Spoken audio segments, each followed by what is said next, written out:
Anne from Game Like a Mother, and today I am bringing you our 2020 Halloween party game list, which I'm very excited about. I put on my Scaredy Cat Halloween shirt, which matches my daughter, and she's as proud as I am, poor thing. So I'm going to talk to you about all of the games that we play when it is spooky game time. It's one of my favorite things about Halloween, actually, is it's a chance to play all of these spooky games and have family time, and we've been really enjoying it this year. To start, I'm going to go through my top 10 games to play with your kids. To start, I start with the youngest and then kind of move up to older. Go Away Monster is a great game for many reasons. It's for preschool aged kids, and it's promotes dexterity. They get to reach into a little bag and try to feel to put the bedroom pieces in and not grab the monsters. And it can be cooperative or it can be a race to fill the bedroom, but it's fantastic when your kids have been watching a lot of creepy stuff happening, and it can be very therapeutic for a 3-year-old to get to yell, "Go away, monster," which is what you do whenever you find a monster piece, and toss it away in the bin. It can be very nice because if you accidentally show your children the Legend of Sleepy Hollow and the Ichabod Crane Disney version, and then find out it's on lists for scary movies to not show your children. Oops. That can be helpful. Next on the list, I have Buggaloop.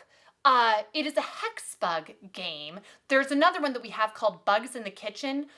Buggaloop is great because if you're playing it around Halloween, it's a great, more social game, and you're trying to get your little mice guys across this path and not have the hex bug knock them off of their spots.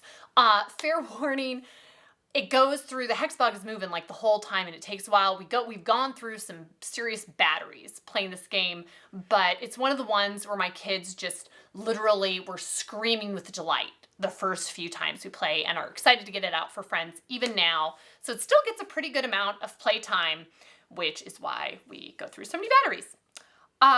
Next on my list, it's still kind of a social game, is Escape from the Hidden Castle. Escape from the Hidden Castle.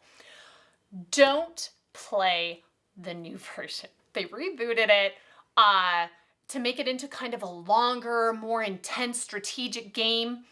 It just doesn't work well. When we were introduced to it, it was the older version called Midnight Party, and there was a little ghost that would go around, and you just are trying to have your people that you've situated around the board run into a room to avoid, it was the ghost, now it's a phantom, before they would get him. And so it was quick, it was fun, it was very different from other things we've played. It has a very weird scoring system where it's the negatives. You're trying to get the highest score so people will win that have like -4 points, and people who lose have -38. It's just that's kind of weird. But the game itself is really fun, quick to teach, and good spooky theme. So get it. Don't play the new version. Next, I have Labyrinth. It's a great watch the David Bowie movie and then play the game. It'll be great for everybody. It's a good family game, and you're trying to take your little characters through a shifting maze to get treasures, and you want to be first to collect the treasures that you're flipping over. And they have variations to make it easier for younger children. So it just works well for a whole family game. And you have to be a little bit strategic. It's nice to talk to. Everything's cute. My favorite thing is Halloween games that are cute and like kind of creepy, but not actually gross. And this is one of them. And it's one that we play a bunch whenever we get it out, and then we put it away and we get it out again and play it more. And so it's just a good one to have around because it does get quite a bit of playtime. Next, I have The Crazy Creatures of Dr. Gloom, another good choice for a family game. And you're trying to run out of all of your cards first. You can play advancing up a number or advancing down a number, and you're just trying to clear your hand. So it's a pretty simple premise. My favorite thing about it is there's a very strong backstabbing component to it, where if you play a matching card to what somebody else has played, you can either flip one of the top parts over so it can go, the cards switch direction that they're going, which I sometimes do. But what else you can do is make the other person draw 2 cards and then laugh at them maniacally. Which my kids really like playing this against me and my husband, because we just try to backstab each other the whole time we play, and they get to play all their cards.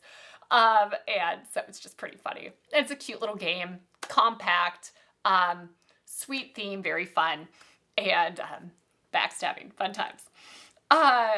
Next, I have a speed game on this list because everybody loves a good speed game, quick to set up, have good reflexes. It's just, I love speed games, and everybody should. They're good for you and they're fun. This one's called Slap It, and you have monsters coming through from a portal from another dimension. And what's unique about this one is you have 2 dice that you roll, and you have monsters in a circle around the little portal piece where they're supposed to be coming through. And one die will tell you what color monster, or what if it's the largest or smallest, and then the other one will tell you which direction you're supposed to go. So you've got a few things going on, more than just, playing like slapjack or something. And the monsters are cute. It's quick, easy, good little speed game. We played a bit. Next on this list has been the game in my house ever since we got it, and it's called Zombie Kidz Evolution, and it is a cooperative game where you're trying to save the school from the invading zombies, and you've got to lock the 4 gates and take out zombies so you don't get overrun in the meantime. But there are a few things that make this just really exceptional. It is a legacy game, which means that it builds up as you play it. And so when you play, you get to mark stickers off on this little chart on the back of the game rules, and you get to certain spots and you get to unlock you get to open up envelopes and uncover new hero powers and abilities, or the zombies might mutate. And it's essentially just introducing some new variations of play and complexity and game rules. But I was excited. I wanted to know what the mystery was. My kids lost it. They would all gather whenever it was time to open these envelopes. We were not allowed to open them without everybody there. And we were out at the lake with friends, and so we would make sure, there have been a lot of people that have gone to play this game. The other day, my daughter had a play date after school, and so we moved a table outside, and some friends showed up and they said, "Oh, are the girls having a tea party?" And I said, "No, they're playing a zombie board game together." So it's just been fantastic. My kids have been obsessed, and they're able to play. It's cooperative, and very interesting things are happening. So they're able to play with minimal fighting and lots of enthusiasm and happiness. So full stars, yay, yay, yay. There's a new one coming out called Zombie Teens Evolution that's only ages 8 and up that my son has informed me. It's definitely on our Christmas list because it comes out mid-November. So all about the zombies, and again they're cute. Nothing's gross. So just truly outstanding game. If you have elementary school aged kids and you're like, I wonder what new game we should do, this would be my pick this. Next on the list, for a slightly more adult version, is Ghost Fightin' Treasure Hunters, which is very similar to Zombie Kidz Evolution, but you're trying to go through a house and go into rooms and remove treasure and get out before the ghosts take over the whole house. It takes a little bit longer than Zombie Kidz Evolution, and there's a little more higher level strategy required, but it is an exceptional game. We love it a lot. It used to be #1 on my list, but then this one's Zombie Kidz Evolution is just a little bit easier and good for smaller children.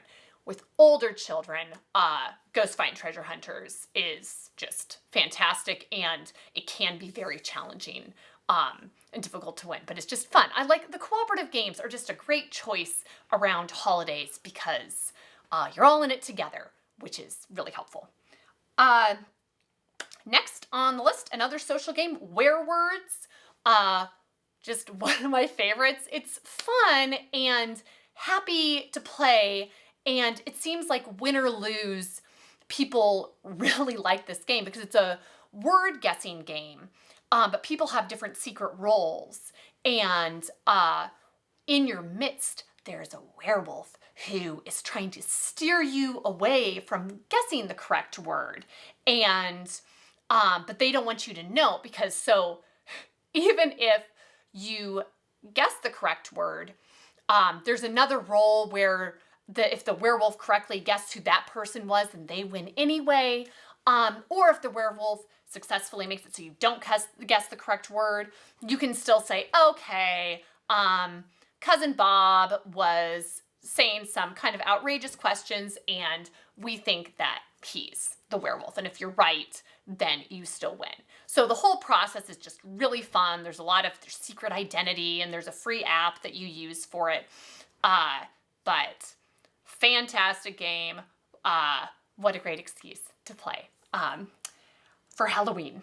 And finally on my list, I have Monster My Neighbor, which is, again, in the vein of Werewords, where there's,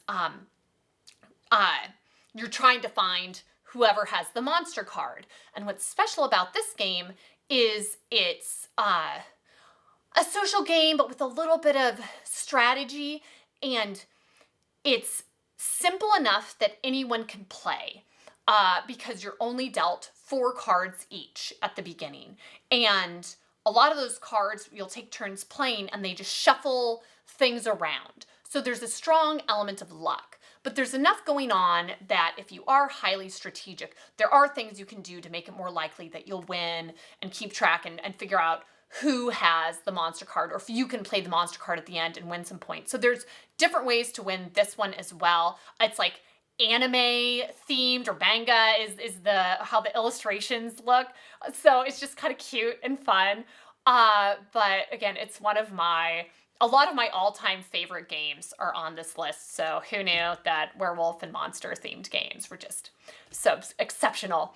But anyway, I hope you all have a happy Halloween. This is a great excuse to get out a new game and play it with your friends and loved ones, so I hope you find a good one and enjoy. Thanks, and have a happy Halloween from Game Like a Mother.